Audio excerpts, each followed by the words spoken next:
What is up, guys? I just spent a good part of a day refactoring a lot of things within my code, changing them so that they would use globals rather than passing arguments around.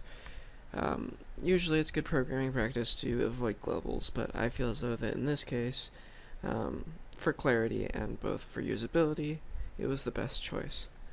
I also changed some other things. I implemented a new time step so that didn't have to use a bunch of modulo stuff to make sure that things were doing what they were supposed to. The program should run at exactly 60 frames a second now. However, I have not adjusted for lag and code input, so it may not be 60 constantly. But that is not necessarily an issue. So, just to demonstrate the things I've done, I've also adjusted gravity for the new time step and such. You can see that I've moved positions to so that they are now floating points. This was because if I kept them as integers, these people would move around quite fast because they're moving about 60 times the thing that I put there. So now that they're floating points, the original integer values are now divided by 60 to account for the new time step.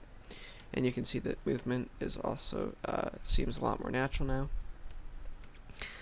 My original goal of the day was to fix an issue where if you moved the keys back and forth really quickly, sometimes it would cause input lag, which in future iterations of the game would end up causing an issue. You can see my adjusted gravity here.